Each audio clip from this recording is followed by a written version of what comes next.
a case manager here at Mid-America, and I've seen the transition where we do not have competitive bidding into the competitive bidding in 2011. And I've seen how it has affected patients, and obviously as a case manager, I'm an advocate for the patients. And kind of my experience is that we are definitely for patient choice. We like to give patient choices on what companies they would like to use. And with the competitive bidding, that is kind of taken away from the patient choice. Now we are kind of in a situation where we have to tell them what companies you can use, and they might already be connected with one company that's maybe providing their oxygen, or another company that is providing a wheelchair, but now they have to go to a different company, which really affects the streamlining on everything. So I would say definitely streamline the continuity of care has been, I say, disrupted, so to speak, with the competitive bidding. Also, response time with equipment companies. If they have such a large population that they have to provide for, the response time on delivery has been affected. It's been longer now, which caused an issue for the patient. It caused an issue for discharge planning. It extends discharge planning a lot, so that it's also negatively affecting the patient too. The other piece of it is, I really believe that with different companies, if you have companies that are competitive, it takes that piece of it away. They already know they have a bid in providing the walkers, providing the wheelchair, and they don't have the competition among other companies, then it kind of takes away striving to be better as a company. So I would definitely encourage to looking at that piece of it too. So we have competition out there, you're striving to be better, not only for the company, but for patients' rights too. So those are my main points that I want to kind of address, and just really keeping the patient first, I think, is number one, and look how it negatively impacts them. But again, taking the choice away, delivering the equipment they need at home in order to stay at home. With oxygen, if there's a delayed response time, you can look at another readmission to the hospital, especially in the rural areas, which obviously is going to increase the price with Medicare, with medical, anything. So that's something that needs to be considered also. So those are the points I would just come up today. So, any questions? You good? Thank you.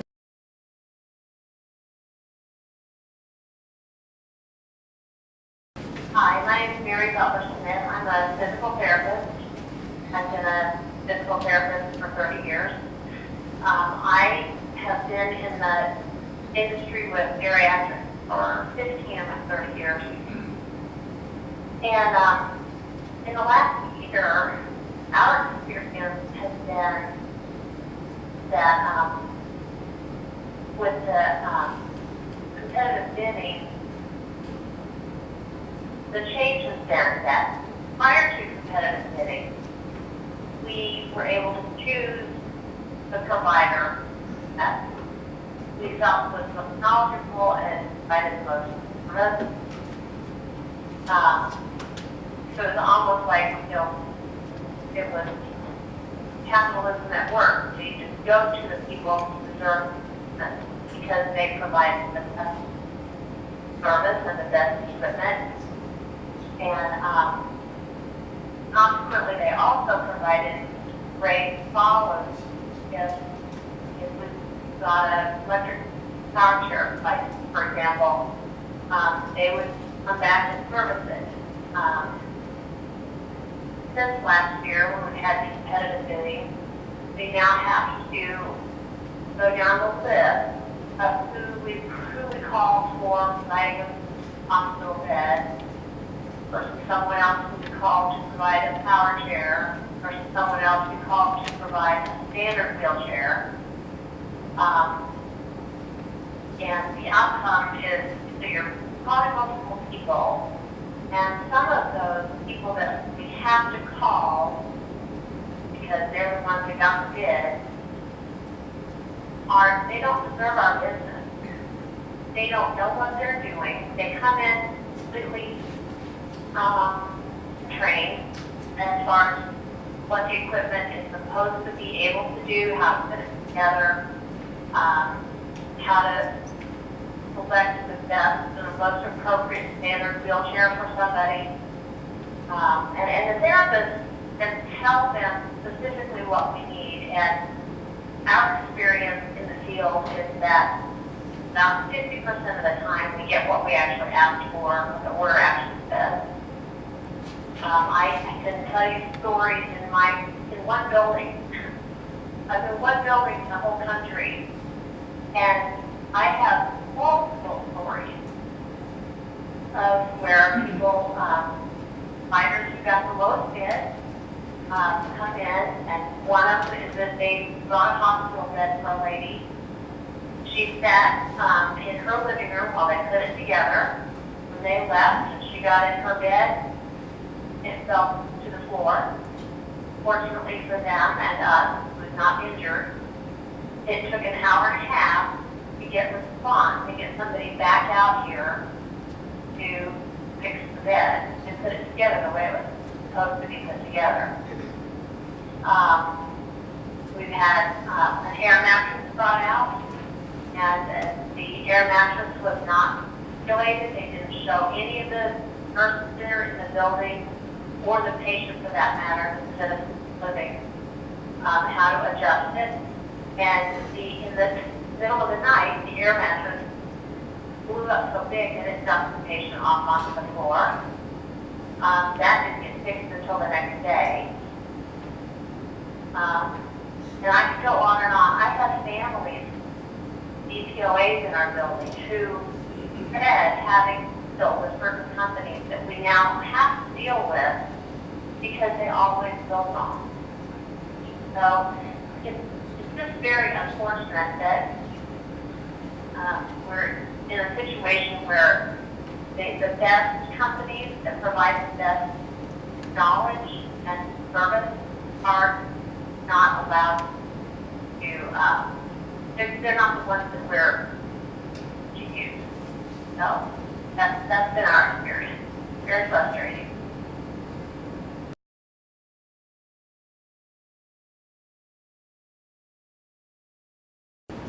I'm Sylvia. I'm a registered occupational therapist, and I have been contact groups for a long time, and almost all the vendors around the city know me because I'm a patient advocate. I feel like their equipment should be the patient's need, and that's my bottom line here.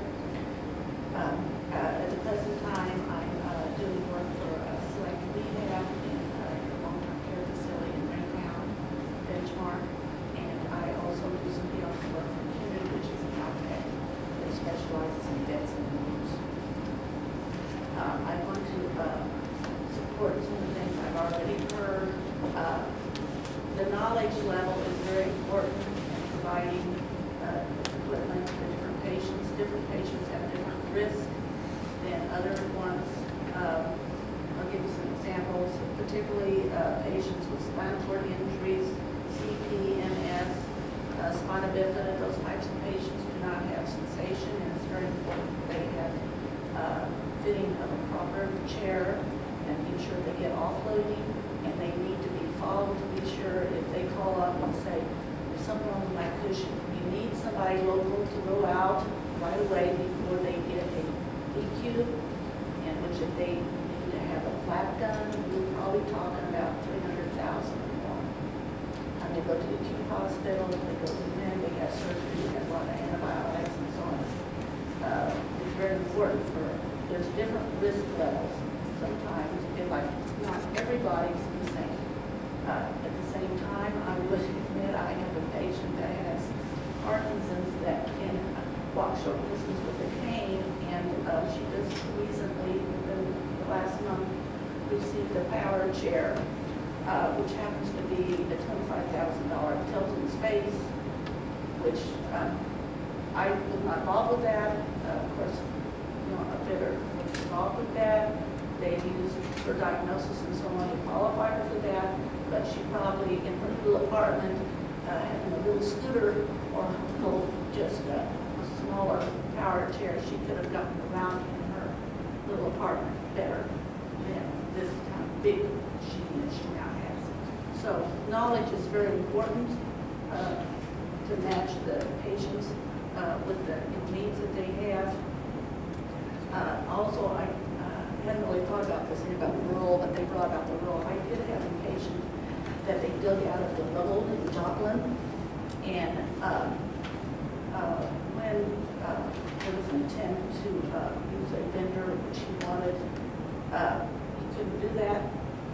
He had to go to this other vendor, which he, let's just say, if he hadn't heard the complaints, then he told me that he talked to several people in that company, and I'm not going to repeat some things he said to me because he was very upset. And he also said that he contacted Medicare and talked to them about what he felt like he basically needed.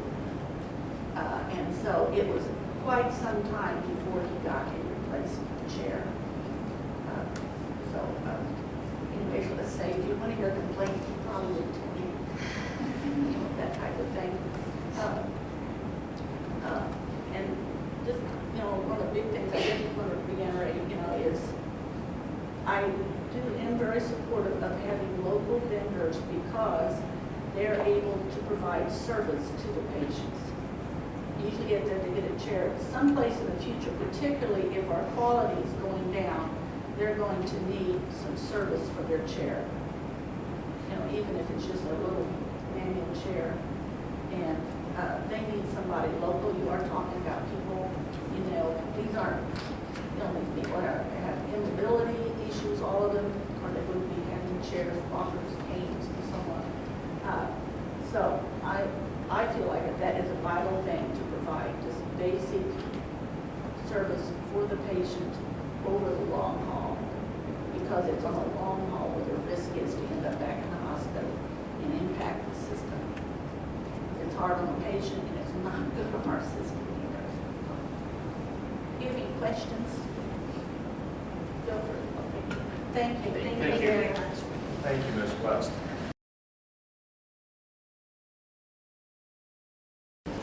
Hello, my name is Gerald Sloan, and I'm the owner of Progressive Medical Equipment.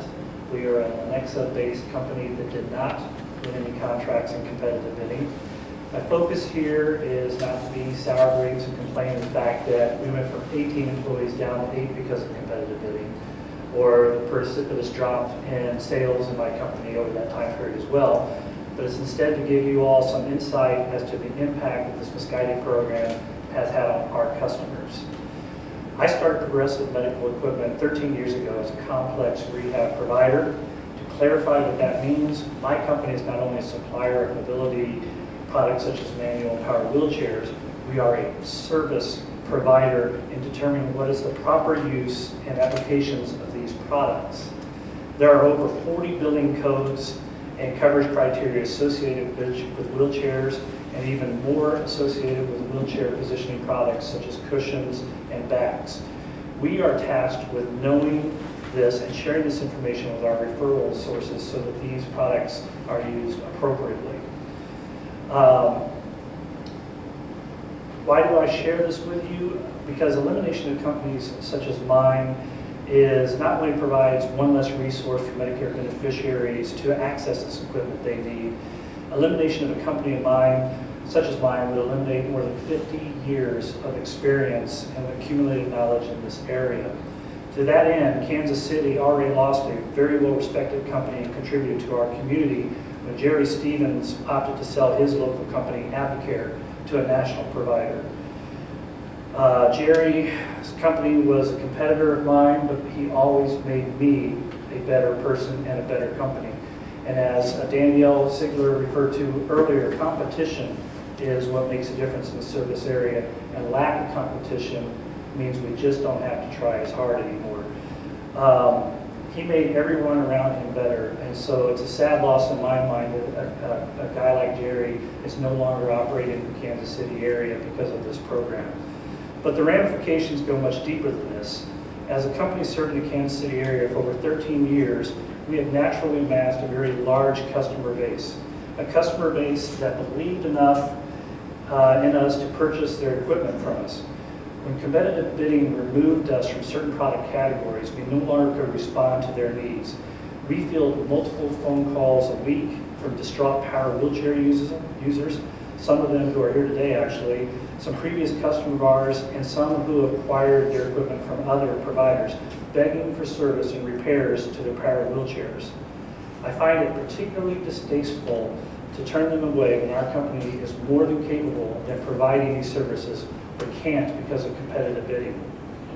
For example, due to an initial competitive rule regarding repairs and replacements of parts, we were left trying to balance what that meant and how Medicare would interpret it. Since we had no contract to provide these categories with service, we had no choice but to turn away customers. To further exasperate things, CMS later redefined these terms and decided that anyone could provide these services and products. I no longer have to turn away my customers because I wasn't allowed because of a contract to supply batteries. Now I have to turn them away because I cannot afford to supply the batteries at the rate that was accepted under the competitive bid contract. You see the lunacy of this arrangement. Companies are now allowed to lowball for bid for contracts on all encompassing categories and then not forced to uphold these contracts. And forgive me if I go off script here for a second because I was thinking about this on the way in today, but we've all have watched The Price is Right. Am I right on that? And you know when the panelists run down initially and they all get to bid on a product that they're going to try to win, there's always that one joker who bids a penny, right? Well, the same thing has happened in this product, in this competitive bidding program, only in this case, we're not talking about prizes, we're talking about people's lives. CMS will tell you that there are no problems with the competitive program, but we are here to share with you the truth. Nothing illustrates this point better than the final story I will share with you. Several weeks ago, a customer of ours called in seeking help with finding a hospital bed for a Medicare beneficiary she was trying to keep out of a nursing home. She contacted several bid winners in the Kansas City area, and none of them had a semi-electric hospital bed available for her. One even told her that he did have a bed that was broken, its foot section wouldn't elevate, but that he could provide to her. Of course, she deserved better than a broken bed. We told her we could not provide the bed, although I had several fully functioning hospital beds in my warehouse. She did call CMS, and they referred her back to the same list of providers you've heard referenced here today. CMS won't tell Congress about this being a complaint because they resolved her problem by giving her a list of phone numbers to call. My question is rhetorical, but shouldn't Medicare beneficiaries expect better? Thank you.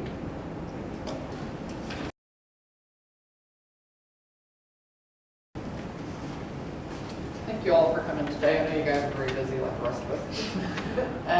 I have a local company here in Independence, Missouri, and I've been in business for 17 years. So I, like Gerald, had many patients that I can no longer serve because I also won no categories on the second round. I first want to kind of give you a background of what we go through as providers so you can understand the cost of business. Years ago, the doctor filled out a simple form that the medical necessity was on the doctor. We provided the equipment, but it was really on the doctor because he's the one that knows what's wrong with the patient. If you go to a pharmacy today, the doctor writes a script. The pharmacist is responsible for filling it correctly. He's not responsible to say if that person medically qualifies. We, on the other hand, are the ones going through the audits, and we are the ones that are responsible. So as you go through this, we have to do a lot of paperwork to get these doctors qualified. And many companies, I'm sure in this room can testify, the ones of us that are doing this correctly are losing doctors because they can go to a bid winner and fill out a simple form that Medicare tells them they can't fill out. But we're all losing business because of it, and we're losing patients. And these are your winners that are doing it. And one thing also I want to let you know, in the Kansas City area, when I started, there was probably 50 companies local here, and we're probably down to maybe 20 local DME companies.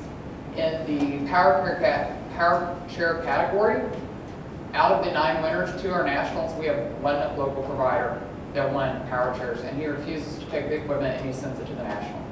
I've reported him, many people have reported this company, and nothing is being done.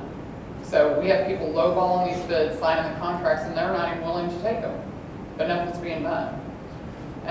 One thing also I want to go over are these complaints. I did go down and met Mr. Blum, and one thing that he did tell me was that the reason that the complaints get logged, but just like Gerald said, once those complaints are resolved, they go away. So therefore, there are no complaints. The problem that I have with that is that one of our quality standards is if a patient calls in to me and there's a complaint, I'm required by Medicare to have a complaint log. If I get audited and that patient complains and I don't have it, I'm in trouble. But there's no accountability through them because they can erase the mistakes, which is a huge problem. That's why this program is not getting recognition it needs for the problems. Again, with the batteries, one thing that I want to enforce is that, yes, we can now repair these wheelchairs, but Medicare is telling these patients that we can repair them. When we tell a patient we can't repair them, they basically think we're liars. Well, sure, I can repair them, but I can't put in a battery for $20 and keep my doors open and keep servicing you. So we're getting a bad rap because they don't understand. I wouldn't have signed this bid even if I wanted, because I can't do business at that rate. We would be closed. Another aspect is that we used to go to people's homes all the time to repair their equipment. They have to come to us now because I cannot keep my doors open traveling at $3.50 a gallon and going to these patients' homes. So these patients are paying out of pocket to get to us now. When before, that wasn't, the beneficiaries weren't paying. One thing also is that a lot of these winners are out of state and they're subcontracting, and they can, right now, they can pay these companies to go deliver their stuff. One thing that's not being talked about, Medicare just came out and said that a power chair will be required for 5 years to keep it serviced. Your contract's only 3 years. When your company's out of California, at the end of the 3 years, if this equipment goes down, are they going to drop ship a power chair to this patient's home? Because none of us are going to help them. They're not going to be able to afford to pay us. So then the patients are stranded, and it's only a 3-year contract, not a 5-year. And right now, they can afford to pay us. Well, I don't know how they're doing it, but they're paying us.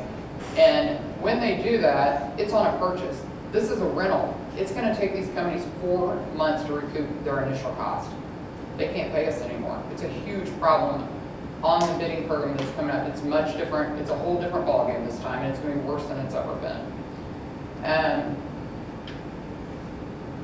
And another problem that is coming up is that Medicare has now said they're only going to pay 60% of the price of a chair over 5 years to fix it. The problem that I have with that is we can't call in and see how much has been spent on this patient. We have no access to it.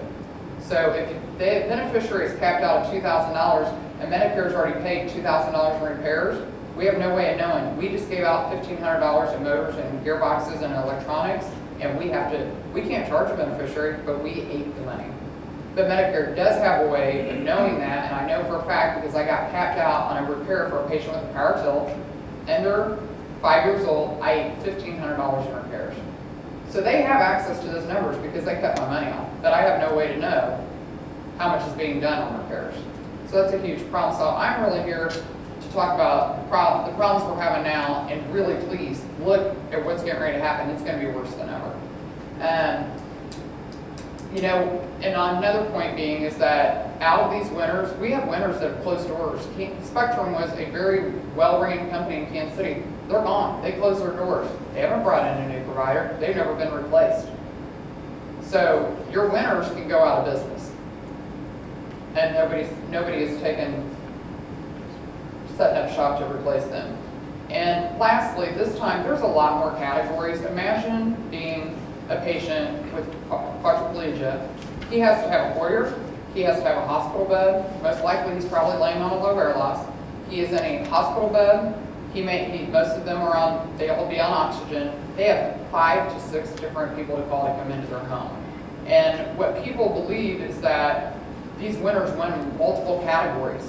I looked through everything before I came. One winner won more than 2 categories, and that's the winner that won't even take one of the categories. The people that won 2 categories, if you polled them, they're only getting one category of business.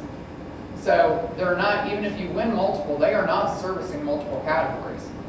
So, you know, to come back and say, oh, well, we've got people that can cover everything, they're not covering it.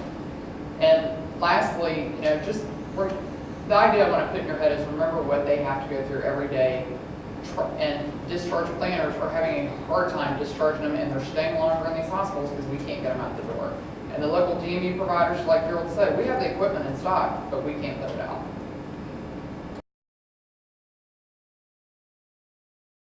Capital, I was highlighted. I was diagnosed with MS in 1996. My background, I was a financial planner for over 4 years. My biggest problem is the service center. I was a client of Medicare, and they were just asking my wife to call them and say, we have some time, they could drive over to their place, and they would take care of it. They would also come to my place and home and work on my equipment. I'm going to give you a very, very sad story, and not so much for me, but you have other people sitting here that have one chair, and that's their way of life. They have to stay in the chair. I waited 3 months to receive a battery from my other chair. Can you picture these people over here waiting 3 months for a chair? What are they going to do? How are they going to get around? That's ridiculous. My wife was my caregiver. She called CMS and they can refer us to the computer. We called New Hampshire. We called Kinetic. And they couldn't get us any service done. Excuse me, I owe this on my phone. It's not my phone, thank you. And they couldn't help us. Then we finally got somebody in St. Louis that could service the chair. He said, I won't have somebody, a technician out there for 2 months. This is great. I fortunately had another chair. These poor people don't have 2 chairs. So what are you people going to do? Now, I just found out that those phone calls were all closed. The problem was solved.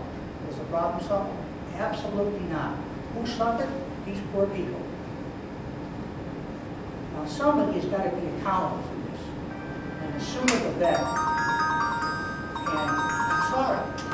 Somebody should be responsible and should be fired for this purpose. This is not fair. They paid their money, they're suffering, and they need help.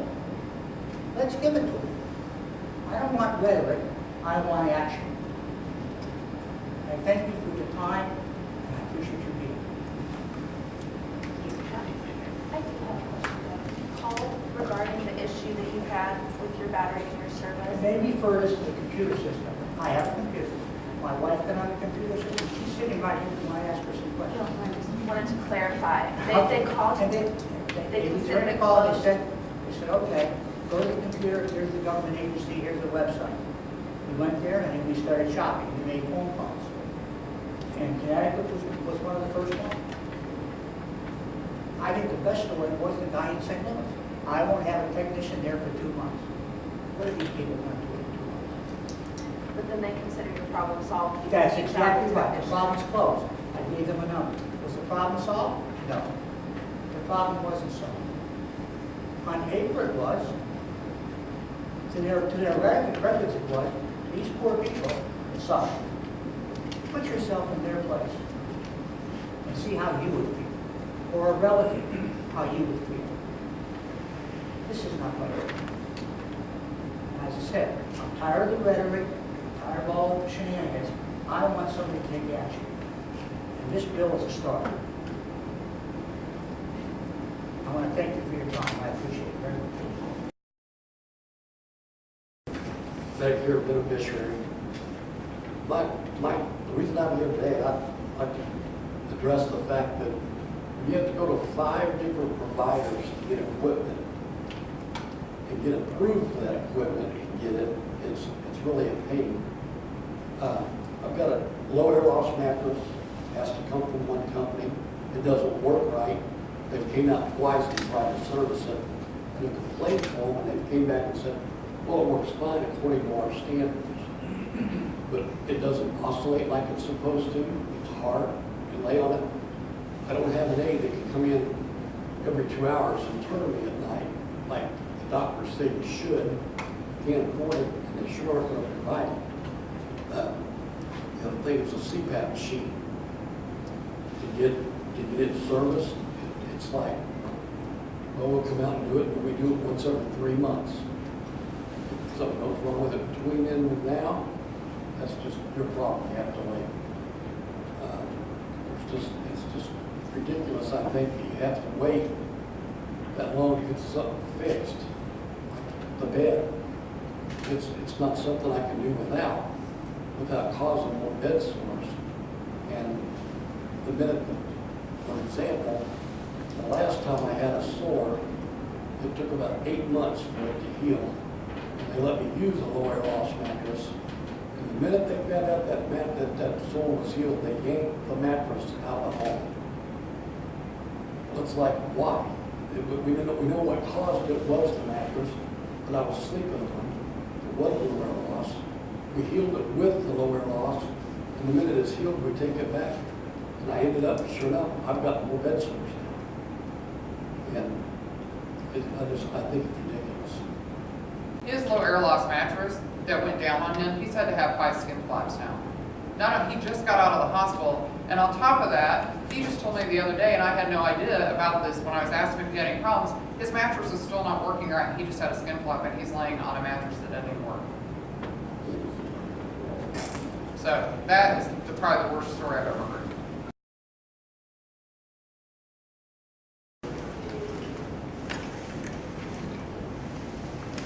Good morning, everyone. My name is Annette, and I appreciate the opportunity that you have allowed me to share my story with you. My story basically started about a year ago. The battery went dead in my power chair, and where I live, there's carpet throughout the building, so I've only got one hand because of my stroke that I suffered. And so I can't take my standard chair and go through the building, so I rely on this immensely. And so the battery kept dying on me. I would charge it every night. Like she advised me, she's the lady that sold it to me. And she's the one that has helped me, even though her company is not on the list for this program. But she's guided me as to where to go and what to say, what to do. And that's the kind of service she gives. And I'm missing out on being able to work with someone like this versus the people that I tried to work with.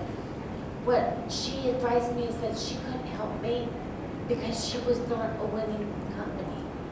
So I contacted Medicare and I asked, who can I call? And they gave me a list of a few people. I think there were 4 or 5. And I would contact these people that Medicare gave me. And these people told me, well, we can't help you. You didn't purchase your chair from us. So I had a list of people that were supposed to help me, but they wouldn't because I didn't buy my chair from them. So what am I supposed to do? I still need a battery. And she can't help me. I can't afford to pay it out of my own pocket because I'm on Medicare and Medicaid. I've got no money. I appreciate what the program is supposed to be doing, but it doesn't sound like it's doing what it was intended to do. So maybe something like good is in front of you now. Maybe the answer, I don't know what the answer is, but the program that is in place now, it's not it. And I appreciate anything you folks can do for me. It took me 2 months to get a battery. My chair would be showing fully charged, and then all of a sudden it would drop almost all the way. And I would actually have to have people get my charger out of my room and bring it in the hall, plug it in, and plug it into my chair so I could go So, it's scary. I was petrified to leave my apartment because I didn't know if my chair was gonna die. We're at loss. We count on people like Leela. You know, she's been a lifeline for me. And now my lifeline has been taken away. And it's scary for us. It's scary already with the disability, or we're hurt. And then we have all these hoops that we have to jump through. Please help us. I'm asking you from the bottom of my heart. Thank you very much. Annette called me, and I'm a rehab specialist. And all of us rehab specialists basically we have to fill the needs of the patient, period. We're basically sworn to that, to be honest with you. We have to do what they need. Absolutely need, not what we want to sell, but what they need. And I'm a true believer of that. I stand behind my people very much. Okay? Maybe too much sometimes. Okay, it takes too much time about insurance. But when Annette called me, I said, Annette, I'm so sorry, but I can't do anymore. And she's like, what? And I said, and she's faxed me, what needed to happen as far as the script and everything, but I can't do a darn thing. I faxed it over to a company she told me to fax it to. I did. Nothing ever happened. She did. About approximately a month or two later, I get this phone call from guess who? Medicare. And I tell my boss of the day, I said, Melissa, I said, I got a phone call, can you believe this, from Medicare? And Medicare's asking me, why aren't you taking care of your patient? I said, what patient is it? And they're like, I got Annette O'Brien on the other line. We got three-way conversation going on my cell phone, because that's what my patients have, my cell phone, okay? She calls me, and I said, Annette, what's going on? You didn't get the batteries yet? No. And as Annette told me yesterday, she would sit for 2 hours to charge her batteries, and it would work for about 2 hours. This went on for 2 months or so, okay? And I'm getting Medicare on the line going, why don't you fix the batteries? I said, excuse me? I said, I'm sorry, you're the ones that took this away from me. Who cares about my patients? Yes, I know who Annette O'Brien is. Yes, I know who it is. I even know where she sits in her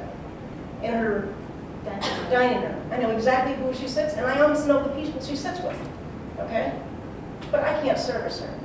And you're sitting there almost, saying to me, why can't you take care of her? I can't do a darn thing. It got so bad about me getting rejected from the list of people that I called Medicare, and I get the story of the competitive bidding program again. And I said, I've already got a list. I said, but they won't help me. The person from Medicare actually three-wayed, and just like they did Leela. And she actually heard them say, no, we can't service her. She didn't buy her chair from us. And what are we supposed to do? It took me 2 months to get a battery. Annette, how long were you on that phone call that day? Oh gosh, I believe it was an hour and a half. Do you remember how long did it take to get to a person? Quite a while, but I don't remember exactly. Because you gotta go through all the automated sequences and such. You're welcome, thank you.